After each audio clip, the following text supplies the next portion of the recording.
Olá, muito boa noite para você de casa. Seja muito bem-vindo ao nosso Conexão ND e hoje a gente vai fazer uma conexão muito especial com Miami, nos Estados Unidos, porque a nossa convidada muito especial também está lá nesse momento e ela vai contar uma história surpreendente, no mínimo surpreendente.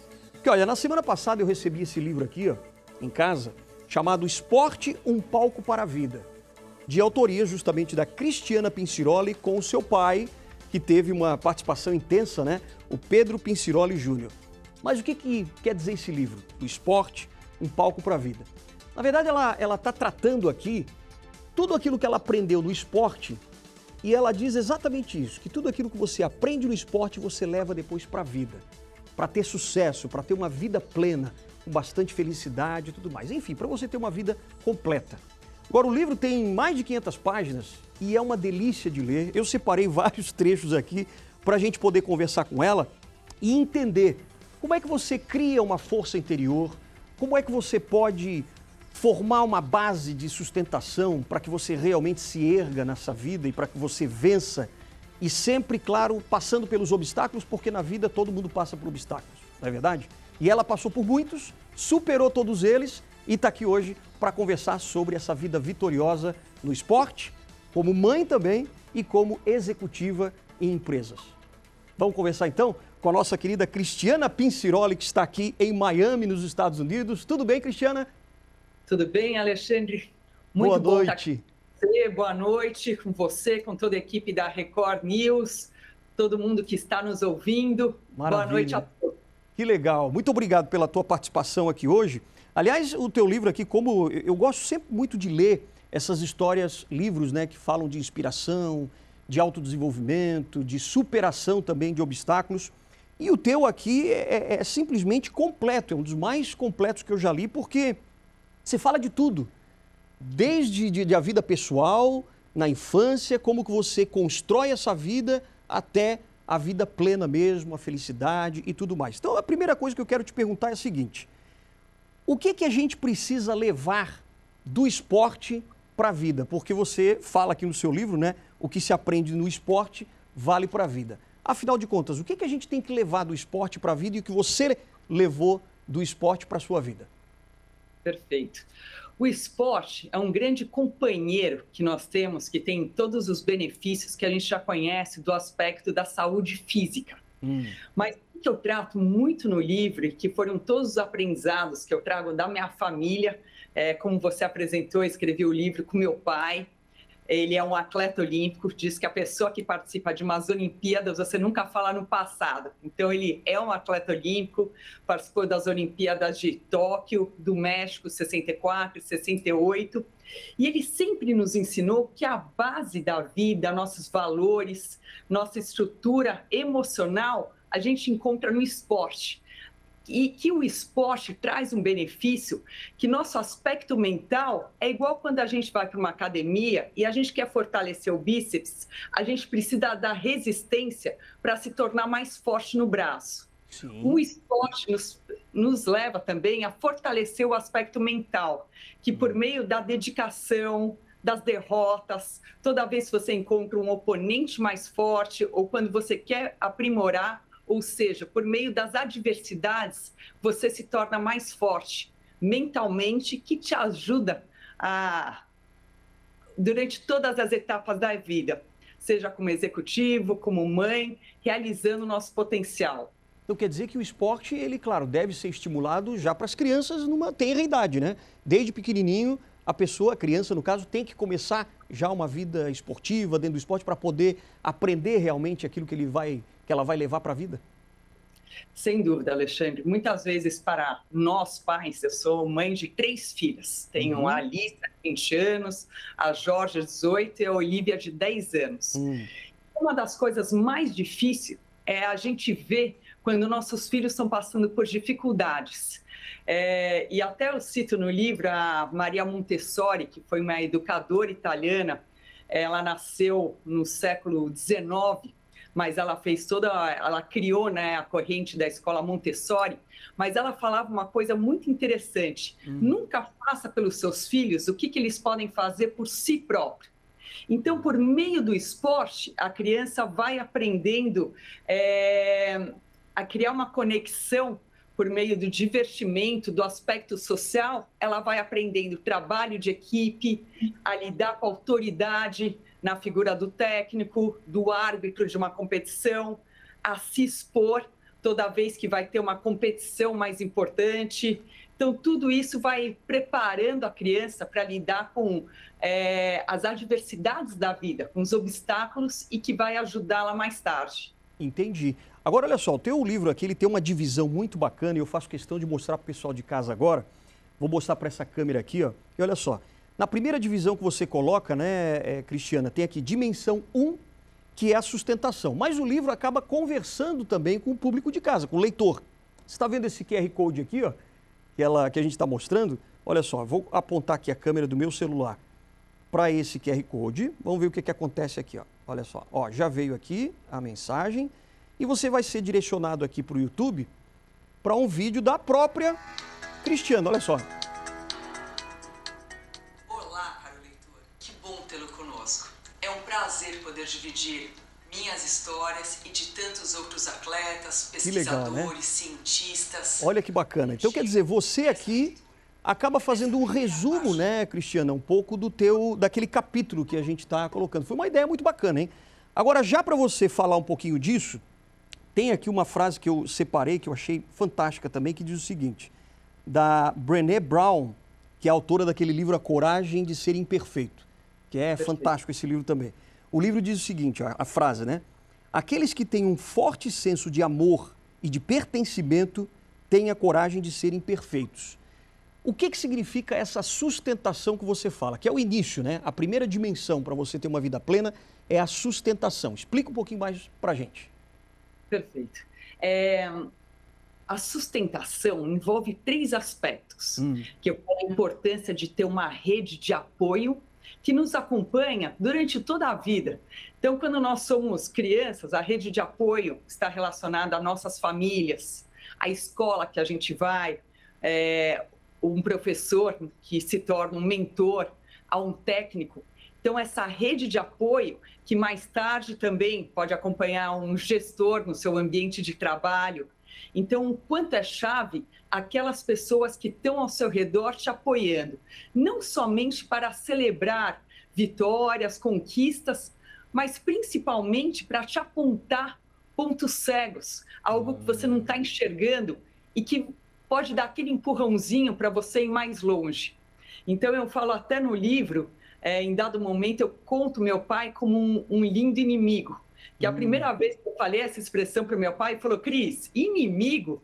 Eu falei, pai, mas é um termo que a gente usa na ciência da felicidade, que eu sou uma certificada da ciência da felicidade, que são as pessoas que a gente escolhe nas nossas vidas, que vão dar também os feedbacks mais duros, que te permite você ver além e te permite você conquistar coisas que você nem imaginava. Então, a sustentação envolve a rede de apoio, a importância da prática, que não importa o quão talentoso que você é, mas a importância da prática. Que quanto mais você pratica, você entra numa espiral positiva de crescimento. Quando a gente faz algo que a gente gosta, Alexandre, por exemplo, a comunicação ou conversar com o público, você quer repetir, porque você sente prazer e você quer fazer novamente. Quando você repete, você se torna melhor. Daí você quer investigar sobre o assunto, você quer estudar, conversar com as pessoas, e cada vez você vai evoluindo nessa espiral positiva. E o terceiro aspecto, a importância de ter um estilo de vida saudável. Então, não importa o que a gente faça, a importância do sono, da alimentação, de criar momentos também de recuperação da nossa energia. Que bacana, hein? Agora tem um outro capítulo aqui que você fala também, tem o capítulo 4. Mas assim, a gente tem vários pilares aqui no livro, o livro é extremamente completo, né, nesse quesito. Mas eu queria avançar aqui quando você fala, por exemplo, na força interior, quando você dá a dimensão da força interior. Você falou da sustentação, Mas além dessa sustentação, que às vezes é externa, né? A família, os amigos, a universidade, o técnico no esporte, etc. Mas você precisa criar essa força interior. E aí tem uma parte aqui do livro que você fala da autoestima e também me chamou bastante atenção. Como é que se consegue, como é que se constrói essa autoestima e essa autoconfiança? Para você, como é que foi isso? Muitos pais acreditam que a autoestima é conquistada por meio do elogio.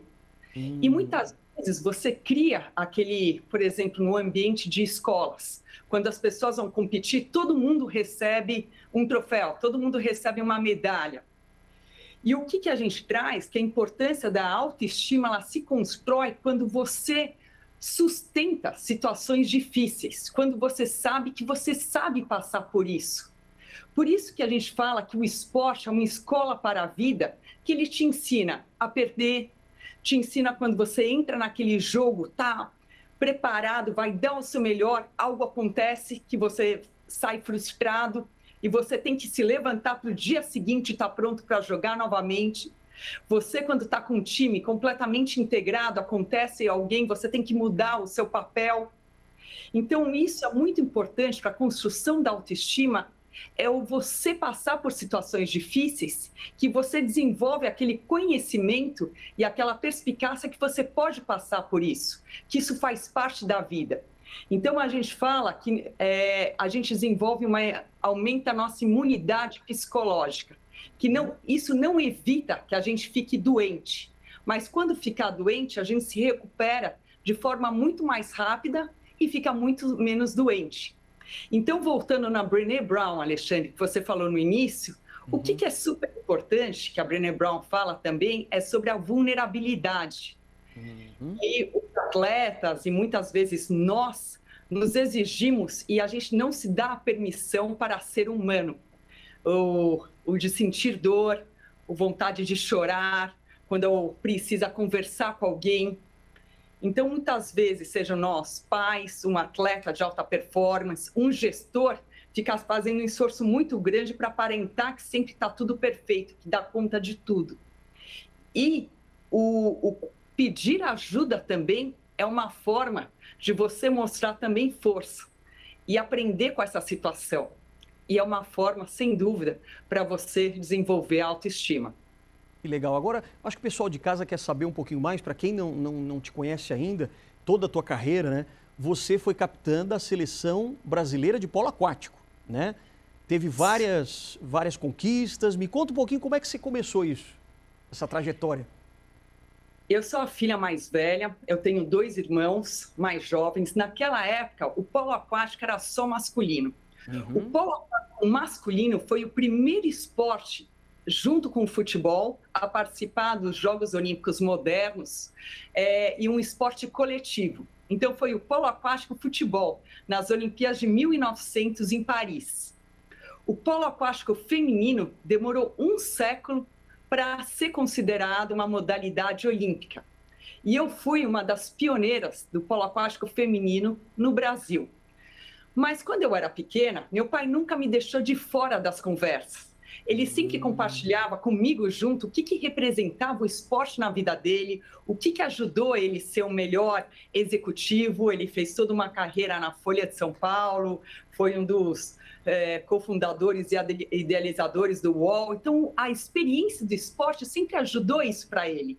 Isso foi me inspirando. O esporte sempre veio como inspiração, nunca como imposição.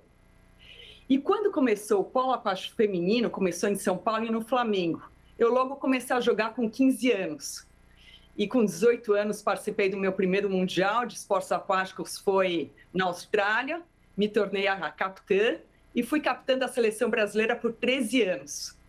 Um dos campeonatos mundiais, eu fui convidada para jogar na Itália, eu fui a primeira atleta das Américas a ser convidada para um campeonato profissional europeu, porque até então o polo aquático tem toda uma escola, ele vem muito dos países da ex-cortina de ferro. A Hungria, o polo aquático na Hungria é igual o que é o futebol para o Brasil. Olha só. Eles trazerem alguém de fora das Américas a pessoa tinha que provar mesmo que tinha um grande potencial.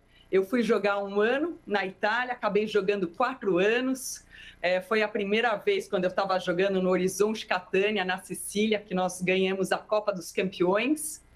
Eu joguei 3 mundiais e após o meu 3º mundial foi considerado entre as 7 melhores do mundo. Puxa, olha só, que bacana. Agora o interessante é que você teve realmente esse apoio muito grande do teu pai, né? Teu pai foi decisivo na tua carreira. Ele foi decisivo porque o meu pai, Alexandre, e minha mãe também, é interessante, porque o meu pai, eu falo que é o técnico mais forte que eu já tive, é o mais exigente na minha vida. Tinha vezes que até acabavam os jogos, meus colegas falavam, nossa, Cris, como é que você sustenta? Porque o jogo não acabava na piscina, saía o dia inteiro falando sobre polo aquático. Até atualmente minhas filhas jogam polo, minha filha mais velha, ela estuda em Stanford, joga polo aquático, que Stanford foi o time campeão aqui nos Estados Unidos, e meu marido que brinca, quando está a crise, o pai dela é o tempo todo sobre polo aquático, sobre o esporte.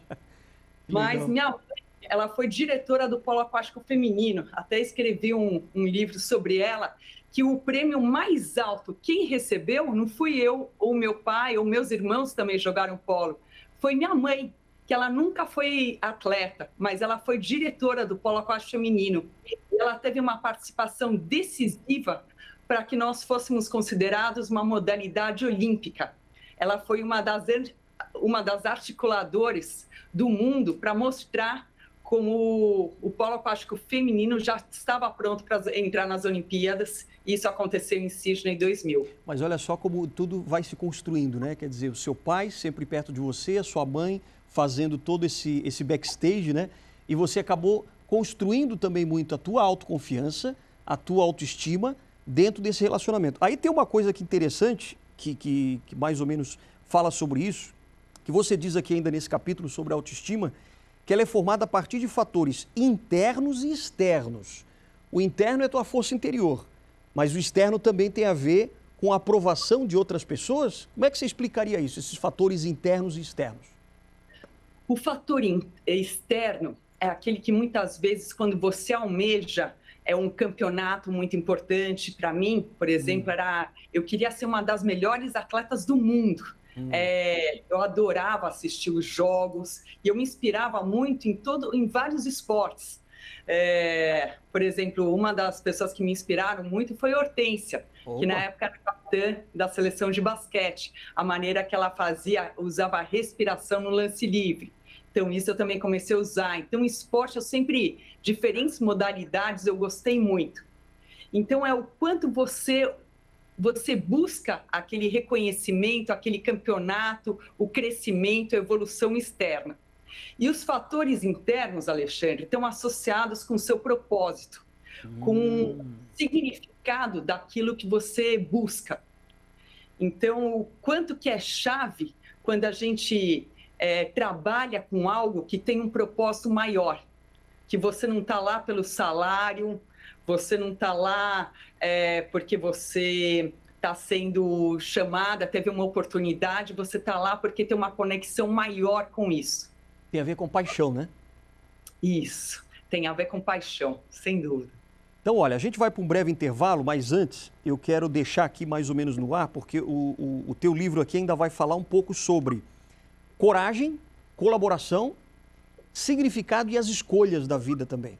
Então, para você de casa, se você está se perguntando, né, poxa, o que eu vou fazer daqui para frente? Tem muita gente, como ela falou aqui, questão do propósito, que é tão importante, né, você ter algo pelo qual lutar, né, para você lutar, para você correr atrás e tal. Então, a gente vai perguntar para ela daqui a pouquinho sobre esse significado que você dá para a sua vida e como que você desenvolve também mais coragem, busca colaboração para fazer as escolhas certas na sua vida. Como é que se faz isso? A Cristiane, então, vai explicar para a gente daqui a pouquinho, depois do intervalo, não sai daí.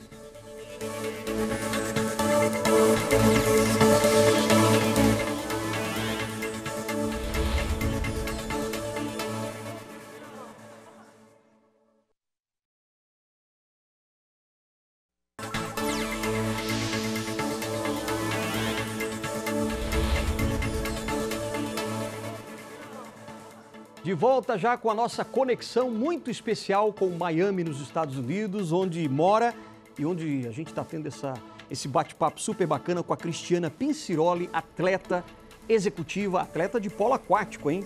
Foi uma das campeãs mundiais também e ela escreveu esse livro aqui junto com o pai dela, Esporte, um palco para a vida. Quer dizer, o que você aprende no esporte, você leva para a vida. E a gente está aprendendo muita coisa com você aqui, né, Cristiana? Aliás, nessa questão ainda que a gente estava falando sobre autoestima, sobre a tua força interior, né, que você desenvolve, tem uma questão muito bacana aqui que você põe no livro, que é sobre os rituais de energização e de recuperação. Tem 4 tipos também de energia, né? O que é isso? Explica pra gente. Por que você fala do nosso reservatório de energia? Perfeito. O reservatório de energia, eu falo que é igual um pit stop numa corrida de carro. Que muitas vezes o piloto, quando está lá na frente, está disputando o primeiro lugar, nenhum gosta de parar no pit stop. Mas se ele não para, ele pode correr o risco de explodir o pneu ou ficar sem gasolina. Então, na nossa vida, tem uma professora de Stanford chamada Kelly McGonigal, que é uma cientista, que ela fez um estudo sobre estresse. E muitas vezes a Organização Mundial de Saúde fala que grande mal desse momento que vivemos é o estresse que causa problemas de coração, problemas de ansiedade, depressão. Mas o estresse faz parte de nossas vidas. O que falta, o que é importante a gente ter são rituais de energização, que após um período de estresse, a gente prezar também por como recarregar o nosso repositório de energia. E o que é isso? São momentos, por exemplo, ao longo do dia, que a gente para respirar. Muita gente faz a meditação. No final do dia, quando você chega, ter um jantar com sua família, um jantar tranquilo. Final de semana, descansar, viajar para algum lugar, andar num parque, contato com a natureza. Minha filha, por exemplo, que está estudando fora e tem uma agenda bem puxada, acadêmica e de esporte também, o que ela encontra, o grande calma para ela interior, é quando ela pinta. Então, a gente se conectar com aquilo que nos permite recarregar energia. Porque eu falo em 4 zonas de performance, que quando a gente está em alta performance, nós estamos no flow, é quando a gente está combinando aquilo que a gente faz bem, a gente tem uma paixão muito grande por fazer. E o desafio combina com o tamanho da nossa competência. Então, até no livro, eu entrevistei os big riders que surfam, surfistas lá de Nazaré. Eles falam que quando eles estão descendo as grandes ondas, eles estão no flow, eles se sentem únicos com as ondas. Então, esse é o estágio de alta performance. Quando você sente que você está dominando. E, por exemplo, quando eu estava escrevendo o meu livro, teve uma vez que eu falei, uau, já acabou a bateria do computador, eu acabei de colocar para carregar, parecia que tinha passado 1 hora, só que, na verdade, eu fiquei 6 horas escrevendo. Então, isso é característico quando você entra no flow, quando você está no seu melhor. Mas há também situações em zonas de performance que é a luta ou fuga, que quando, por exemplo, um carro te fecha na rua e você tem que tomar uma decisão rápida, ou você desvia, ou você vai bater, ou você acelera. Então, todos os seus sentidos desligam. O seu cortisol vai lá para o alto e você está focado naquele momento para a tomada de decisão rápida. Então, isso volta no nosso instinto primitivo, na época das cavernas, quando aparecia um animal, por exemplo, perigoso. Algumas vezes, o luta ou fuga é necessário. Mas, depois dele, você precisa da recuperação. O terceiro estágio é quando a gente entra em burnout, quando a gente não ouve os alarmes internos, quando a gente não ouve a importância dos momentos de recuperar. E o 4º estágio de performance é quando a gente está em recuperação. Por exemplo, eu entrevistei também a Kaena Kunze e a Martine Grael para o meu livro. Elas são as campeãs olímpicas da vela. E é interessante que a Martina, ela fala que para toda a competição ela tem que levar a bicicleta dela, que ela recupera quando ela está pedalando. E a avó dela até falava, nossa, Martina, você tem que carregar pedra para poder descansar. Então, essas são as 4 zonas de performance, que o que te leva à alta performance, e a importância de você criar rituais sobre isso. Quando você entra em luta ou fuga, a importância de descansar, o evitar o burnout, e quando você está na zona de recuperação, que você, de fato, tem que respeitar para recuperar a energia para poder entrar em alta performance. Até porque você coloca aqui no seu livro que você é aquilo que você treina, né? Exatamente. Isso não só no esporte, mas na vida também. Exatamente. Foi interessante que até por volta de 1993, acreditava-se que o cérebro ele se desenvolvia até 3 anos de idade. A partir daí, o cérebro estava formado. Depois, graças ao trabalho de muitos neurocientistas, entre eles a Carol Dweck, que também é uma professora de Stanford, ela escreveu um livro muito bom chamado Mindset, que fala sobre o Growth Mindset, sobre a mentalidade de crescimento. Eles descobriram que o cérebro é uma máquina moldável durante todas as nossas vidas. E é a partir dos nossos hábitos, Alexandre, que você cria uma vida mais saudável. Então, a importância de você criar rituais, fazer a repetição consistente e criar lembretes na vida até você desenvolver esses hábitos positivos, que te ajudam a você realizar o seu potencial de uma forma muito melhor. Puxa, quanta receita boa que você está dando aqui para a gente, hein? Essa questão do hábito realmente é assim, ó, você conquista o hábito com a disciplina ou você tem que ter a disciplina para ter bons hábitos? Ou os dois? O que você acha? Eu costumo falar que para a gente desenvolver hábitos positivos nas nossas vidas, por exemplo, a meditação, a importância de a respiração, o exercício, vamos pegar o exercício que é tão importante, você precisa de 3 R's. O primeiro, você precisa criar um ritual. E começar pequeno, Alexandre. Então, por exemplo, uma pessoa que não faz nada de exercício, começa 2 vezes por semana. Começa a andar meia hora, 15 minutos. Ou quando chega do supermercado, sobe de escada. E toda vez que você cria um ritual, quando você tem alguém junto com você, para fazer junto, fica muito mais fácil, muito mais prazeroso. O segundo R é a repetição. É importante você criar essa disciplina que você está falando e uma repetição com consistência, que o hábito se forma por volta de 45 dias. Leva de 30 a 90 dias, mas vamos colocar em média 45 dias. E o terceiro, você tem que criar lembretes. Por exemplo, uma pessoa que quer começar a se exercitar, já acorda, coloca a roupa de ginástica, deixa o tênis perto de você, começa a criar, o professor Tal Ben-Shahar, que é o meu mentor, que ele fez até o blurb, ele falou aqui no livro. Ele foi atrás do livro, é verdade. Exato. Ele fala que a gente tem que criar inconveniência positivas na sua vida. Então, quem quer fazer exercício, começa a criar aquelas condições, vai você passear com o seu cachorro, vai até o parque, ao invés de ir no supermercado, na escola de carro, vai andando. Como isso tudo permite, você vai dando passos pequenos, mas graduais, até virar um hábito em sua vida. Que bacana, e um hábito positivo, né? Dentro de toda essa jornada que é o teu livro, que é uma delícia aqui o livro, realmente, não é porque você está aqui, mas realmente o livro é muito completo quando fala desse autodesenvolvimento, né? E nessa escalada do autodesenvolvimento, você fala também muito da coragem, né? E da colaboração de outras pessoas. Em que medida a coragem faz diferença, não só no esporte, mas na tua busca pelo sucesso? Uma das coisas que meu pai sempre falava para mim, quando eu já estava jogando profissional, já há vários anos, ele falava: Cris, pensa que você sempre é a segunda melhor, nunca a primeira.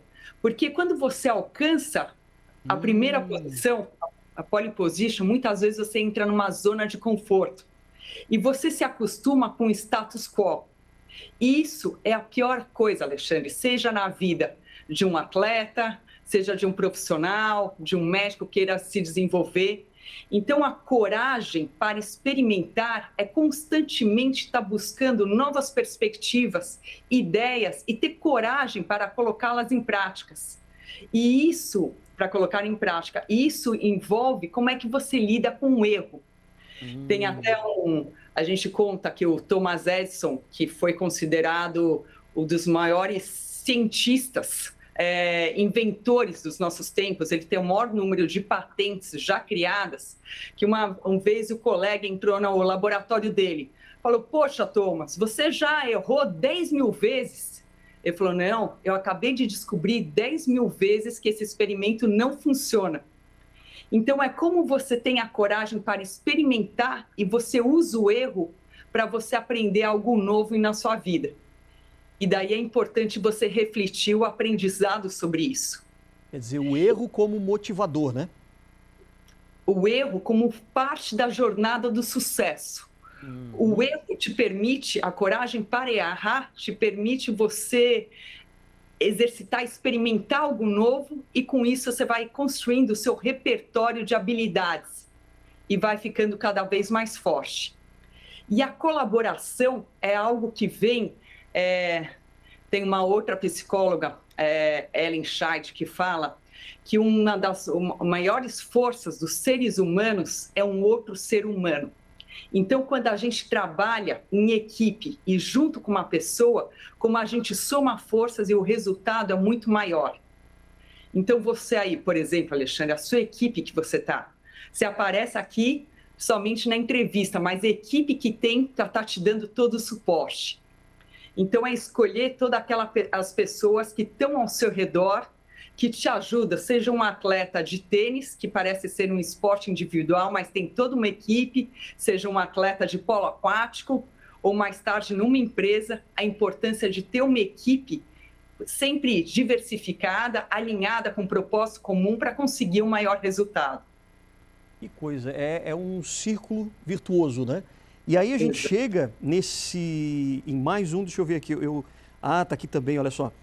Focamos em evitar possíveis fracassos. Isso é exatamente o oposto do que deveríamos fazer. A gente às vezes evita fazer algumas coisas, quer dizer, a gente não tem coragem, tem medo de avançar, com medo de fracassar, né? E muitas vezes, quando você já está numa posição de destaque, é esperado que, por exemplo, um atleta sempre ganhe, que ele sempre fique no pódio, sempre fique em destaque.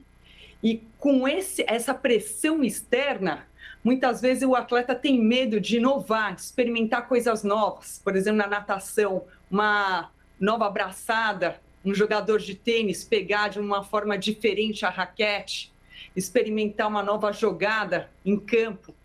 Mas é isso que te permite estar sempre evoluindo. Eu entrevistei também no meu livro o Marcelinho Huertas, que ele atualmente é o capitão da seleção brasileira de basquete, ele joga na Espanha, em Tenerife, e ele está com quase 39 anos. E é algo que eu perguntei até para ele, eu falei, Marcelinho, como é que faz que tem toda essa jornada, né? Você começou super cedo, com 15 anos, com 20 anos já se destacava e agora pai de 2 filhos. Então ele fala justamente sobre isso, a coragem para experimentar. E ele falou muito sobre a alimentação, que foi algo que fez a grande diferença na performance dele dos últimos tempos. Então, eles têm experimentado cada vez uma dieta baseado em coisas que vêm da natureza, evitando carne, ficando muito mais vegano. Entendi. Então, você experimenta e vê o que dá certo para você. Isso tem a ver com o propósito, né? Aquilo que está realmente dentro de você, aquilo que você se propõe a fazer. Me fala um pouquinho desse último capítulo aqui, que é muito interessante, o poder do propósito. Como é que você descobriu o seu, por exemplo? Quando eu era minha jornada como atleta, vinha muito o propósito que eu queria ser uma jogadora em nível internacional. Então, queria buscar os grandes... ser entre as melhores jogadoras no mundo, buscar o destaque mundial para aprender e ver até onde que eu conseguia me levar como uma atleta. Então, esse propósito me movia. E aquilo eu olhava, nunca fui aquela jogadora mais forte, a mais rápida, mas eu tinha uma dedicação tão forte, Alexandre, um propósito tão grande e quantidade de horas e a coragem de experimentar aquela curiosidade nata que as crianças têm muito, isso me permitiu evoluir sempre mais. e depois foi para o ambiente corporativo.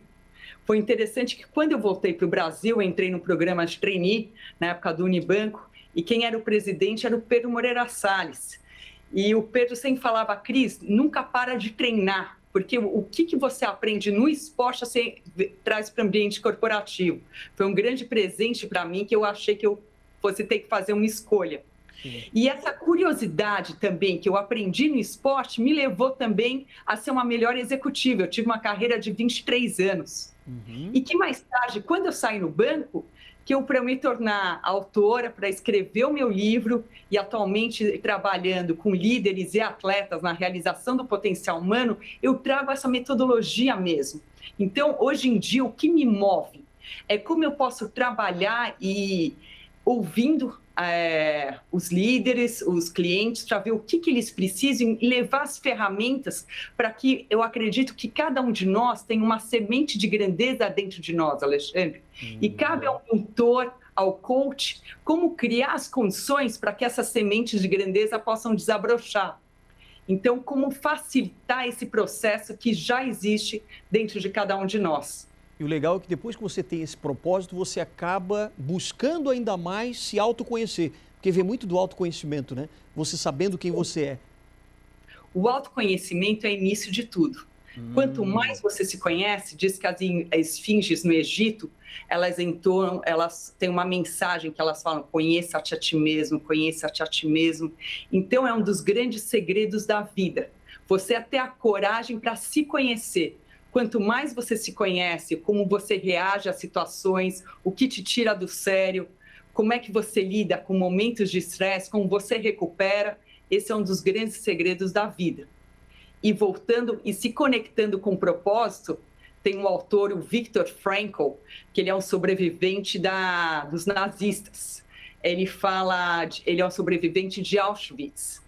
E ele fala que quando a gente tem um significado, a gente consegue fazer uma escolha todos os dias se a gente vai conseguir dar conta de uma situação difícil ou não, porque o significado é muito maior. O propósito dele era voltar a encontrar os pais, a esposa, e escrever a dissertação de doutorado dele, que era sobre o significado na vida. Então, isso que ele usufruiu na prática, que manteve ele vivo durante o campo de concentração, para mais tarde ele voltou a encontrar a esposa dele e escrever toda essa teoria sobre a importância do significado em nossas vidas. Cristiana Pinciroli, tirando aqui todos os seus ensinamentos do esporte e levando tudo aquilo que ela aprendeu para a vida. Cristiana, muitíssimo obrigado pela tua atenção, por compartilhar todo esse teu conhecimento direto aí de Miami, nos Estados Unidos. Obrigado mesmo, uma ótima noite para você, hein? Alexandre, muito obrigada a você, a toda a equipe de Conexão da Record News. Um prazer enorme estar com vocês. Um grande abraço, boa noite. Obrigado, querida. Boa noite para você e boa noite para você de casa também. A gente se encontra na semana que vem e amanhã, claro, quinta-feira tem mais Conexão ND. Tchau, pessoal. Valeu!